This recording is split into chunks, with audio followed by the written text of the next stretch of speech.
It Waits for Me, written by Steve L. He noticed it first in the way people looked at him, not with fear or suspicion, but with something more primal.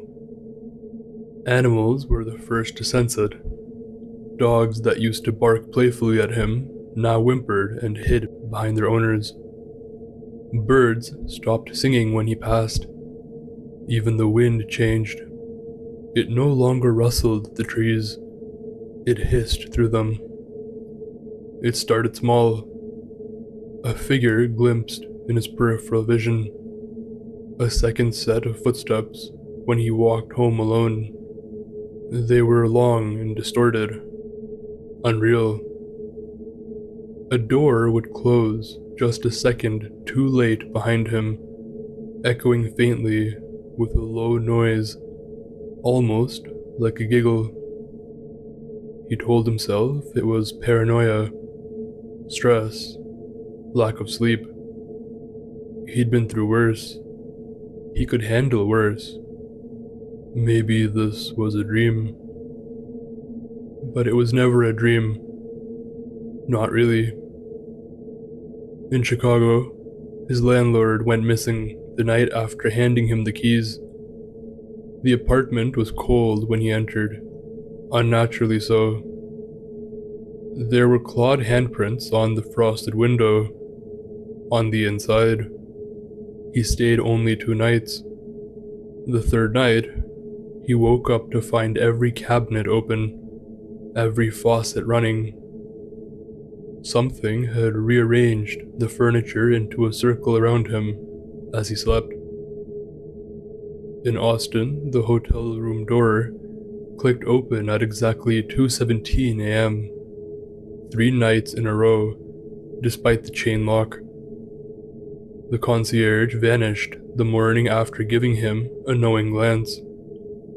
When he inspected the room carefully, he found small scratches under the bed, clawed runes in a language that had no place on this earth. New Orleans brought other kinds of signs.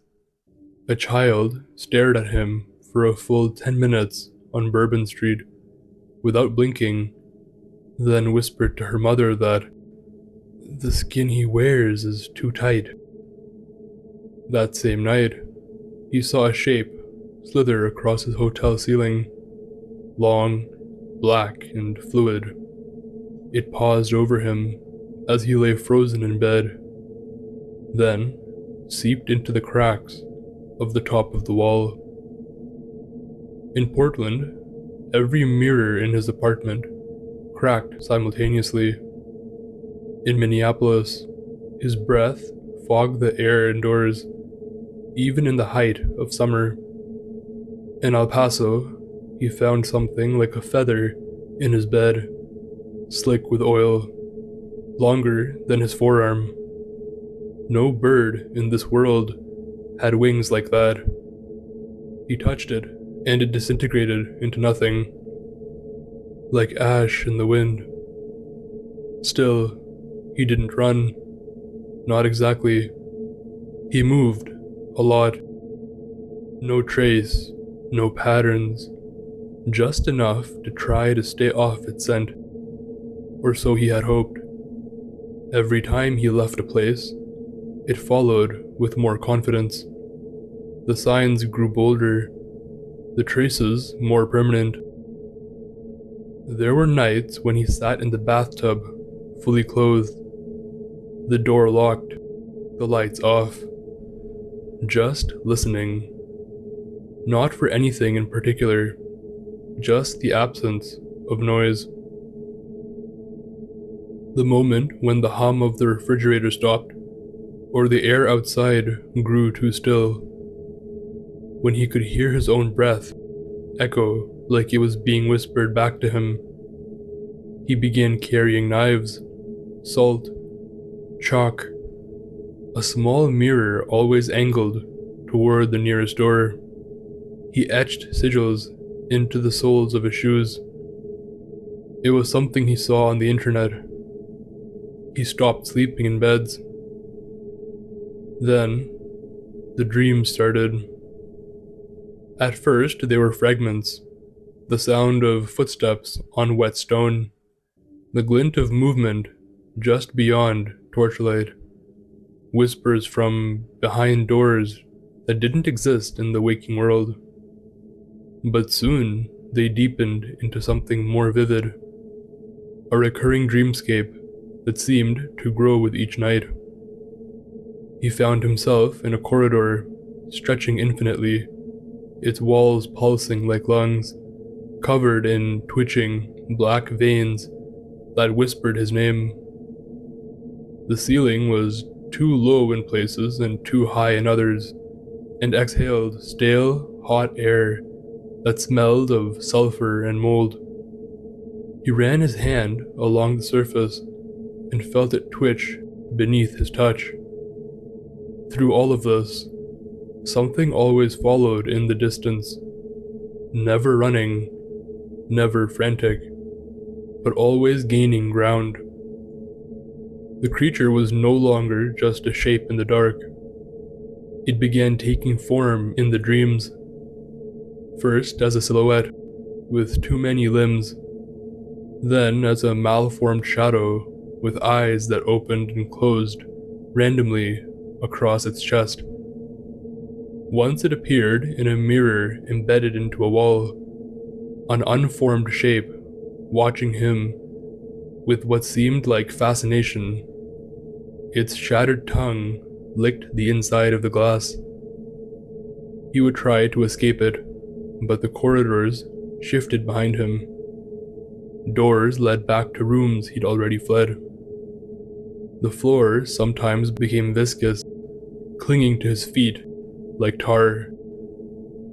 The lights flickered to reveal flashes of the thing's form, each time closer, growing more defined.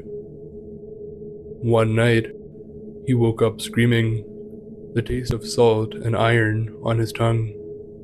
He had seen it crouching in a room made entirely of mirrors, its limbs folded like a praying mantis. As he entered, the reflections did not match what he knew to be himself. They moved in the glass, mimicking him with delay, but also with increasing speed, until a version of himself lunged out and he awoke, feeling a small scratch across his cheek.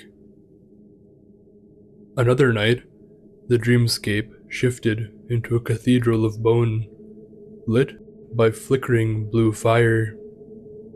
He saw it standing at the altar, surrounded by others, shapes half-formed, shifting, watching him silently. It raised a warped, clawed hand, beckoning him forward. Each dream left him more tired than the last, drained in a way that sleep should have cured, but only deepened. He'd wake up in a cold sweat, fingernails clawing at the sheets, nose bleeding, the mirror on his nightstand fogged up as if someone had leaned over him while he slept. He kept moving, a new location almost every day, but it kept getting worse. In Denver, he found claw marks on his chest one morning. No blood, no pain, just skin peeled back in 5 perfect lines. In Savannah, his phone recorded a 4-minute call made from his number at 3:33 a.m. The audio was a low static, punctuated by a wet, dragging sound. He never played it again. Baltimore was the last straw. A stranger approached him at a gas station and handed him a folded note. "You smell like the edge of things," it read. "It's almost ready." By the time he reached the empty farmhouse in Pennsylvania, he felt it was already too late to hide. He didn't choose the place by accident, though. It was remote, abandoned, soaked in the kind of old silence that only came from forgotten blood. The floorboards groaned like they remembered the weight of sorrow. The wallpaper peeled in places, revealing old script beneath. He dusted off the broken furniture, lit a fire, and waited. Just as it was waiting, he hadn't slept in days. The fourth night arrived, wrapped in fog. The wind was still, not quiet, but dead. No insects, no rustle of trees. Even the fire in the hearth flickered in slow, unnatural rhythm, as if constrained by something unseen. He stood at the center of the living room, every candle extinguished. Only moonlight, silver and sickly, filtered through cracked windows. The smell was the first thing, ash and something sweet, like rotting fruit. Then the temperature dropped. Not a coldness of weather, but a vacuum, like the warmth was being fed into something else. He saw his breath, then the breath of something else besides it. Twinned puffs of vapor, one of them too large to be human. He turned towards it, and it moved. The creature revealed itself, not by stepping into view, but by peeling back the edges of the world. The walls rippled, the floor sighed. The moonlight bent around the window. It stood in the corner, tall and impossibly thin, a shape made of wrong angles and stitched shadows. No face, just impressions of features that hinted at emotion, delight, hunger, inevitability. It moved closer, soundless, slow. It wanted him to run. It wanted to give chase. It wanted him to scream. He smiled. "You took your time," he said. The thing hesitated. Confusion twisted its already unstable form. That was its first mistake. He shed the skin of the man. With a sound like tearing flesh and cracking bone, his body distorted, arms lengthening, spine unraveling, mouth splitting into rows of interlocked teeth that shimmered like obsidian. His eyes, now glassy and bottomless, caught the thing's form in perfect clarity. His muscles no longer ached. He was free of his bindings. He was hungry. So very hungry. The thing shrieked, an unnatural, garbled cry, and turned to flee. But there was nowhere to run. Not in this house. Not now. The walls, once fragile, were now a cage of intention. The creature bolted down the hall, phasing through doors, flickering like static, but he was faster, hungrier, ancient. He moved like shadow given form, slipping around corners, appearing in front of the creature before it could process the turn. It lashed out, its limbs distorting into wicked barbs and blades. He absorbed the blow, barely flinching. His grin only widened. The predator had become prey, and prey never stood a chance. He lunged. His claws sank through the thing's torso, not piercing flesh, there was none, but unraveling the sinews of what it was. Fear, hunger, memory, and pain. He opened his jaws wide, wider than any human skull could allow, and bit deep into its core. It screamed in a dozen voices, voices stolen from so many dying mouths. He silenced them one by one, consuming its essence. It tried to shift, to escape, to vanish between dimensions, but his grip held reality in place. He dragged it back into form, into being, into death. It writhed in agony as he devoured it, not just bodily, but spiritually, until nothing of it remained but a thin mist and the faint echo of failure. When it was done, he stood over the remnants. No blood, no carcass, just silence and the scent of finality. He returned to the shape of the man, took a deep breath, and adjusted his shirt.